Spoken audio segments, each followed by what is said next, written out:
どうもー、こんにちは。極真空手歴20年以上の青くと言います。本日もそこから得られた知識や経験を皆様にお話ししていきたいと思っております。本日は、極真史上最強に次ぐもの第2弾といたしまして、ミッシェル・ウェーデルについてお話しさせていただきたいと思っております。極真史上最強に次ぐもの。そう考えたとき、最初に浮かんだのは実はこの選手だったりしました。ミッシェル・ウェーデルには2つの異名があります。ヨーロッパ最強の男、そして鬼神。身長197センチ、体重104キロ。熊殺しウィリー・ウィリアムスと同じ時代を生きた南アの巨海ケニー・ウーテンボガードとほぼ並ぶ体格を持ちながら、その戦闘スタイル、身体能力は全く違っています。私は彼以外にこれから述べる記録を持っているものを知りません。私が知る限りではありますが、彼が勝利したその試合の全てが一本勝ちなのです。通常極真の試合は顔面を殴ってはいけないという制約があり、さらにはラウンド制ではなく3分間の本戦が終わり次第、その優勢具合により判定をつけるという性質上、どうしても一本勝ち、つまりは KO 勝ちが起きにくいというものがあります。長年その極真の試合を見てきた私の見立てでは、だいたい一本勝ちが起こる確率というものは賞味1割にも満たないかと考えます。全体から見れば正直 3-4% 程度というのが実情ではないでしょうか。空手に革命をもたらし、マッハ蹴り、飛び膝蹴り、胴回し回転蹴り、前蹴りにより一本勝ちの山を築いた塚本典親ですら、その生涯一本勝ち率はおそらくは2割から3割程度というのが実際です。しかしミッシェル・ウェーデルは10割、つまり 100% なのです。おかしい、どうかしている、もしくはその強さが常軌を逸している。事実としてその強さはまさしく異名通りの鬼神そのものでした。極真会館に入門と同時にボクシングも並行して練習していったという彼は、まさに極真史上まず間違いなく最強クラスのパンチを獲得しました。それが我々の前に姿を現したのは第3回全世界空手道選手権大会のその舞台でした。1回戦、2回戦、連続の一本勝ちを決めての3回戦、その鮮烈なまでの衝撃の後にぶつかったのが城西の爆撃機の異名を持つ後の第5回世界大会準優勝者である増田明です。あえて言わせていただきますが、この試合は本戦にて増田明の実績には敗北でした。それは戦った増田明も後年述べており、その強烈なパンチをもらった時に、なんだこの突きは、今までこんな強い突きはもらったことがないと驚愕しており、腹を完全に効かされ、本戦の判定時点で完全に負けたと感じたと話しています。しかし引き分けの判定が出され、通常ならば助かった、負けなかったと安堵するところなのですが、その時ばかりはまだ戦うのかという心境に陥ったといいます。結局延長、再延長となり、増田明がとにかく倒れずに負けずにという風に必死に粘った結果、決めに来ていたミッシェル・ウェーデルのスタミナがなくなり、そして城西の爆撃機の下段も効果を発揮し、再延長にて敗れることになりましたが、誰が見ても不可解な判定とその猛烈な戦いぶりに評価は下がるところが上がる一方だったといいます。そんなミッシェル・ウェーデルは次の大会である第4回全世界空手道選手権大会に優勝候補筆頭として出場が決まっていたにもかかわらず、その前年に行われた第18回全日本空手道選手権大会にエントリーしてくるという異例の事態が起こっていました。通常ならばあえて手の内を見せず体力も温存するところなのですが、ミッシェル・ウェーデルはその前年から自分の空手の力が落ち始めていることに気づき、とにかく一刻も早くレベルの高い全日本大会で戦っておきたかった。増田明とは戦っていたから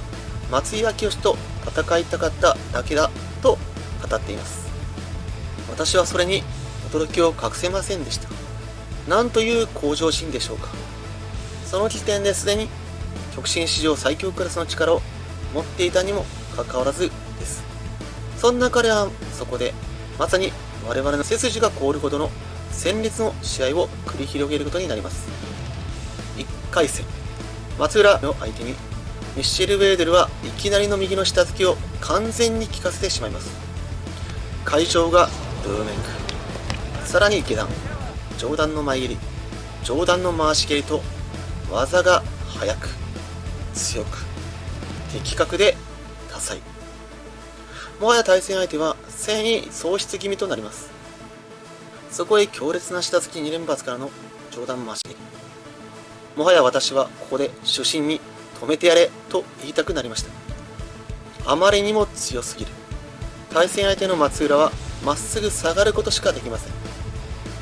そしてとどめとなった下突き、強烈すぎます。もはや見ていて辛いほどでした。2回戦、相手は藤田義明。突きも蹴りも197センチを誇るには速すぎます。上段前蹴りもポンポン出て、さらに下突きが炸裂。対戦相手は簡単に効いてしまいます。しかしここで初の延長戦へともつれることになりました。ミッシェルが突きもしくは上段の蹴りが強いと見てガードを固めたそのおかげと言えるでしょう。しかしミッシェル・ウェデルがそれに気づくと、今度は強烈な下段回し蹴りの鶴瓶打ちを敢行。延長開始直後、瞬殺とも言える一本勝ちを決めてしまいます。この男に穴はないのか。そして3回戦、この外舘紳士との戦いこそミッシェル・ウェーデルの進化を図る一戦と言えたでしょう。外舘紳士はこの翌年に行われた第4回世界大会で優勝した松井明義と5回戦で対戦しており、その時は本戦延長再延長と決着がつかず、体重判定まで粘り10キロ以上の体重差により非常に惜しくも敗れるという結果になっています。つまりは外舘紳一はこの時点で世界大会優勝クラスと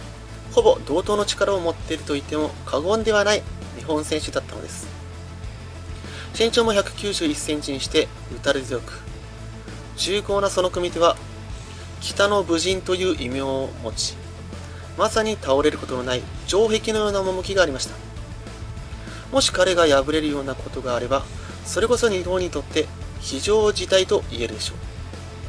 気合満々に飛び出し、接近戦で迎え撃とうとする外舘紳一に対して、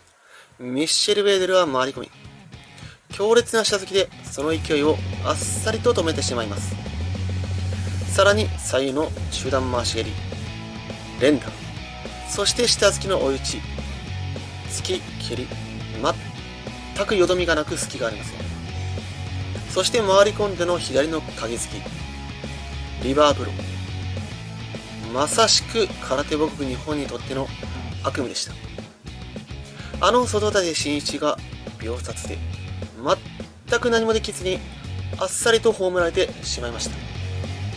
強すぎる、強すぎる、それ以外の言葉が浮かばないほどに強すぎる。しかしミッシェル・ウェーデルの全日本大会はその次の試合で当たった足技の魔術師小笠原和彦との戦いで不運の上段突きが顔に決まってしまい、当初は偶発的なもので小笠原が直前にそもそも足を掴んで反則を犯しているので、そのまま反則負けというのはかわいそうなので、1試合相手に挟んで再試合というアナウンスがなされたのですが、なぜかそのままミッシェル・ウェーデルの反則負けになってしまいます。運営としての気持ちはわかりますが、なんともやりきれない結果と言えますね。そして迎えた第4回世界大会。ミッシェル・ウェーデルの勢いはとどまることを知りませんでした。1回戦、恐怖の下突きを中心として攻め立て、下段もしっかり効かせて、最後は飛び込んでの下突きで相手は完全に悶絶。ボディのダメージで立ち上がることすらできませんでした。2回戦、ヨーロッパの強豪マイケル・ヤング。根性の入った魂の組み手でどんな相手でも一歩も引かない極真魂を見せつける素晴らしい選手です。しかしそんな相手にミッシェル・ウェーデルは冷静にさばき、下段蹴り、そして突きを中心に反撃し、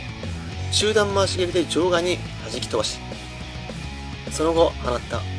そのあまりの破壊力に腹が背中に張り出してしまうほどの下突きを決め、その根性ごと叩き潰してしまいます。4回戦、そのリーチの長い強烈な攻撃を嫌った相手はどんどん詰めてきて、ミッシェル・ウェーデルは自分の間合いで組み手ができずに最初は戸惑っていましたが、下段蹴りで崩して下突きを突き刺してカウンターの膝蹴り一戦、さらに追い打ちの中段回し蹴り。この男に弱点はないのか。ちなみに3回戦のウクライナのアルビー・カラスコ選手は、そのミッシェル・ウェーデルのあまりの強さから早々に戦意を喪失しての一本負けを喫しています。そして戦いは極真史上ベストバウト、究極の一戦。極真史上最強、南米の星アデミール・ダ・コスタとの決戦と相なります。もしここでミッシェル・ウェーデルがアデミール・コスタと戦っていなければ、私の中でミッシェル・ウェーデルは極真史上最強となっていた可能性が非常に高い。それほどまでにその打たれ強さ、スピード、テクニック、パワー、スタミナ、そしてその圧倒的なまでの攻撃力、パンチ力、どれをとっても穴がなく、まさに強すぎる、そんな存在でした。しかし南米の星アデミル・ダ・コスタは鬼神ヨーロッパ最強の男を相手に、なんと延長の線破ってしまうという快挙を見せつけてしまいます。どんな相手も一瞬のうちに葬ってきたその史上最強の拳をアデミル・ダ・コスタはその身につけたまるで吸収するように柔らかくいなすボディとテクニックにより殺し、